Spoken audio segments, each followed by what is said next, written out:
வணக்கம்.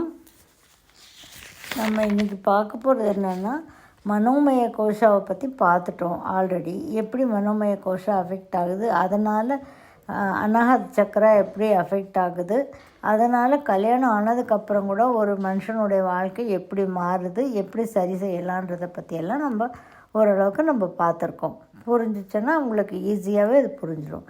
இப்போ பிராணமய கோஷா எப்படி அஃபெக்ட் ஆகுது அப்படின்னா, மனோமய கோஷா மன அலைகளால் அஃபெக்ட் ஆகுதுன்னா, பிராணமய கோஷா அன்புனால் அந்த எமோஷன்ஸ்னால் அஃபெக்ட் ஆகுது. எப்படி எமோஷன்ஸ் அப்படின்னு பார்த்தீங்க அப்படின்னா, ஒரு தாய் குழந்த பிறந்த உடனே அந்த குழந்தைய தூக்கும்போது என்ன எமோஷன் இருக்கும், என்ன ஒரு பாசம் இருக்கும், என்ன ஒரு அன்பு இருக்கும் தாய்க்கு இல்லையா? அதே எமோஷனோடு தான் அந்த தாய் 70 வயசு ஆனாலும் 50 வயசான பையன் ஆனாலும் அவங்கள பார்க்கும்போது கையில் குழந்தையாக தூக்கின அதே எமோஷன்ஸ் தான் அந்த தாய்க்கு வந்துக்கிட்டே இருக்கும். இதுதான் எமோஷன்ஸ்னால் அஃபெக்ட் ஆகிறது தான் இந்த பிராணமய கோஷா. இப்போ எமோஷன்ஸ்னாலன்னா நீங்கள் பார்த்தீங்கன்னா, கோபம் வருதுன்னு வச்சுக்கோங்க, அப்போ அந்த மூச்சில் நிறைய மாற்றங்கள் வரும். பாசம் வருதுன்னா மூச்சில் மாற்றம் வரும். அன்பு வருதுன்னா மூச்சில் மாற்றம் வரும். துக்கம் வருதுன்னாலும் மாற்றம் வரும். ஓடுறீங்க, அப்போ ஓடும்போதும் மாற்றங்கள் வரும். கஷ்டம் வருது, ஏதோ மனசில் கஷ்டமாக இருக்குது, கஷ்டமாக இருந்தாலும் இந்த எமோஷன்ஸில் மாற்றங்கள் வரும். இப்படி மாற்றங்கள் வரும்போது என்ன ஆகும் அப்படின்னு பார்த்திங்கன்னா, அந்த நாடி ஓடுது இல்லையா, இந்த நாடி உள்ள இருக்கக்கூடிய எனர்ஜி அதை நம்ம எலக்ட்ரிசிட்டின்னு சொல்லுவோம். அந்த எலக்ட்ரிசிட்டி பாதிக்கப்படும்னா அதிகமாக ஆகும். ஒரு சில சமயம் குறைச்சல் ஆகிடும். ஒரு சில சமயங்கள் பிளாக் ஆகிடும். அது மேற்கொண்டு சரியாக இயங்காது. அப்போது ஒரு எக்ஸாம்பிளுக்கு எடுத்துக்கலாம். மூட்டு வலி வலிக்குதுன்னு சொல்கிறாங்கன்னு வச்சுக்கோங்களேன். இந்த பிராணமய கோஷா எமோஷன்ஸ்னால யாருக்காவது பாதிக்கப்பட்டுச்சுன்னா, மூட்டுக்கிட்ட வரும்போது அந்த எனர்ஜி பாதிச்சுன்னு வச்சுக்கோங்களேன். அது சரியாக எனர்ஜி ஃப்ளோ இல்லைன்னு வச்சுக்கோங்களேன். அப்போ மூட்டில் அந்த எனர்ஜி சரிவர இயங்காது. சரிவர இயங்கலைன்னா அப்போது மூட்டுக்கிட்ட ஒரு வலி வந்துடும், ஆட்டோமேட்டிக்காக வந்துடும். அப்புறம் என்ன ஆகும், மூட்டு கால்கள் சரியாக இயங்கலை, ஒரு ஆட்டம் ஆடுது. அதே மாதிரி கைகளும் ஆட்டம் ஆடுது. இதெல்லாமே பிராணமய கோஷனால நிறைய பேருக்கு இதனால் இப்படி அஃபெக்ட் ஆகிறது பழக்கம் உண்டு. எமோஷன்ஸ்னால் நடுக்கம் வந்துடும் இவங்களுக்கு, காலு கையெல்லாம். ஆனால் நடுக்கம் வர்றதுனால இது நம்ம என்ன சொல்லுவோம், கண்டிப்பாக இந்த நடுக்கமே காரணம் பிராணமய கோஷாவில் அஃபெக்ட் ஆகிறதுனால தான் நடக்குது. இப்போது நம்ம இதை உடலில் உடல் பொருள் ஆவின்ற 3 விஷயங்கள் இருக்குது இல்லையா? இந்த 3 விஷயங்கள் உடல் பொருள் ஆவியில் இதை எப்படியெல்லாம் நம்ம சரி பண்ணலாம். ஓகே, வந்துடுச்சு ப்ராப்ளம்ஸு, இதை நம்ம எப்படி சரி பண்ணலாம் அப்படின்னா, ஆதி காலம் முதல் கொண்டு என்ன பண்ணியிருந்தாங்கன்னா, ஒரே ஒரு ஃப்ளவர், அந்த பூவை வச்சு உடல் பொருள் ஆவியை சரி பண்ணிக்கிட்டு இருந்தாங்க. அது தானாக சரியாகிட்டு இருந்தது. யாரும் சரி பண்ணலை. ஒரு வைத்திய முறையில் இதை யாரும் சரி பண்ணலை. இது தானாகவே ஒரு எமோஷன்ஸ் மூலம். இப்போது கல்யாணம்னு எடுத்துக்கோங்களேன். கல்யாணம்னு எடுத்தால் அந்த வீட்டில் என்ன இருக்கும், நிறைய ரோஜாப்பூ மாலை.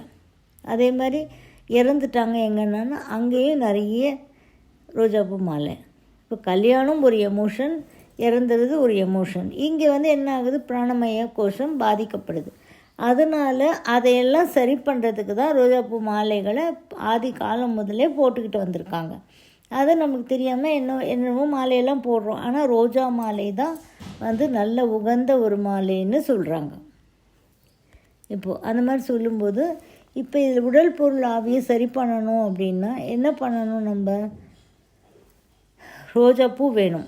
எந்த ரோஜாப்பூ வேணும், நாட்டு ரோஜா. பழைய காலத்தில் இருக்கோம் பார்த்திங்களா, இப்போ நிறைய ஹைப்ரிட் வந்துடுச்சு, அது வேண்டாம், அது யூஸ் ஆகாது. நாட்டு ரோஜா வாங்கிக்கணும். நம்ம நாட்டு ரோஜா வாங்கிக்கிட்டு இது 3 விஷயமாக பயன்படுத்தணும். ஒன்று உள்ளுக்கு குடிக்கணும், உடலுக்கு. இப்போ இதை என்ன பண்ணணும், குடிக்கணுன்னா சுடு தண்ணி எடுத்துக்கோங்க. நல்லா சுடு தண்ணி எடுத்துக்கிட்டு அதில் கொஞ்சோண்டு நான் இந்த ரோஸை வந்து ரோஸ் பெட்டல்ஸை வந்து அதில் போட்டிங்கன்னா அது நல்லா வந்து அந்த சுடு தண்ணியில் அது வெந்து அதனுடைய எசன்ஸ் எல்லாம் அதில் விட ஆரம்பிச்சிடும். அதில் விட்ட உடனே அது என்ன பண்ணோம், நம்மளுக்கு கொஞ்சம் நேரம் கழிச்சு அதை வந்து மேலே தட்டு போட்டு மூடி வச்சுருப்போம். அப்புறமா அந்த இலையெல்லாம் எடுத்துட்டு அந்த தண்ணி மட்டும் நம்ம குடிச்சிக்கலாம். இல்லைன்னா என்ன பண்ணலாம், அந்த ரோஸ் பெட்டல்ஸ் எல்லாம் எடுத்து தேன் கொஞ்சம் போட்டு தேனில் ஊற வச்சிங்கன்னா 48 நாள் ஆகும்போதுக்குள்ளே அது வந்து ஒரு ஜாம் மாதிரி ஆகிடும். குல்கந்துன்னு சொல்லுவாங்க. அதையும் காலைல எடுத்துக்கலாம். ஏன்னா உள்ளுக்கு எடுக்கக்கூடிய விஷயம் தண்ணீரால் இருந்தால் ரொம்ப நல்லது. குல்கந்து மாதிரியும் எடுத்துக்கலாம், அந்த மாதிரியும் நம்ம எடுத்துக்கலாம். ஆனால் நாட்டு ரோஸை வச்சு தான் எடுத்துக்கணும். அது ஒன்று செஞ்சிட்டிங்களா.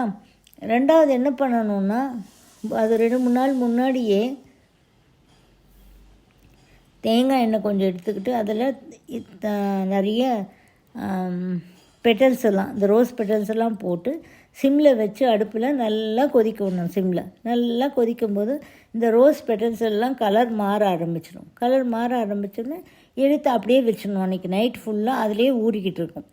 மறுநாள் காலையில் என்ன பண்ணலாம், அந்த அந்த ஆயிலை வந்து எடுத்து உடம்பு பூராவும் தேய்ச்சிக்கிட்டு அப்புறமா நம்ம குளிக்க போகணும். இப்போ 3வது என்ன பண்ணுறோம் அப்படின்னு சொன்னிங்கன்னா, ரோஸ் வாட்டர் இல்லைன்னா வந்து ரோஸ் எசென்ஷியல் ஆயில், அந்த மாதிரி ஏதோ ஒன்று. ரோஸ் சென்ட்டுன்னா நம்மளாக தயார் பண்ணிக்கணும்.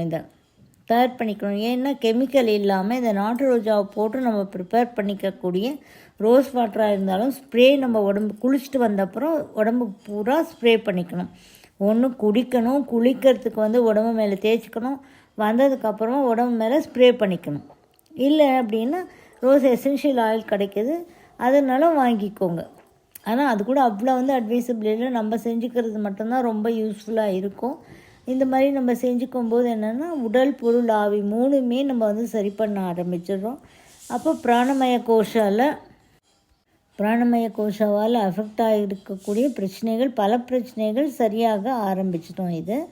அது சரியாகாத சில பிரச்சனைகள் ஏதாவது இருந்ததுனால் அப்புறமா நீங்கள் நாடியை சமன்படுத்துறது, ஹோமியோபதி போவாங்க, எந்த அவங்கவுங்களுக்கு விருப்பப்பட்ட வைத்திய முறையோ அதுக்கு போயிட்டு நீங்கள் வந்து சரி பண்ணிக்கலாம். முதல்ல வந்து ட்ரை பண்ண வேண்டியது என்னென்னா, நீங்கள் வந்து 9 வாரம் ஆரம்பித்து, இப்போ இந்த ஞாயிற்றுக்கிழமை அங்கே ஆரம்பிக்கிறீங்கன்னு வச்சுக்கோங்களேன், அதை வந்து இது மாதிரி 9 ஞாயிற்றுக்கிழமை பண்ணணும். 9 வாரம் பண்ணதுக்கப்புறமா நீங்கள் வந்து இது வந்து என்னதுனால இந்த பிரச்சனை இருக்கோ, ஓகே இப்போ பிராணமய கோஷாவுக்கு மேலே எதுவும் அஃபெக்ட் ஆகிருக்குன்ட்டு அப்போ வந்து வைத்திய முறையை கையாளணும். அது வரைக்கும் நீங்கள் வைத்திய முறையை கையாளாமல் இதை வந்து வைத்திய முறையை கையாளாமல் இந்த 9 வாரங்கள் பிராணமய கோஷாவை நம்ம சரி பண்ணுறது மூலமாக பற்பல நோய்களை நம்ம சரி பண்ண முடியும். இது பண்ணியும் நம்மளுக்கு சரியாகாத போது நம்ம வைத்தியத்துக்கு முறைக்கு போகலாம். அதனால் இந்த ரோஸ் ஃப்ளவர் இந்த ரெமெடியை கரெக்டாக ஃபாலோ பண்ணி கமெண்ட்ஸில் சொல்லுங்கள்.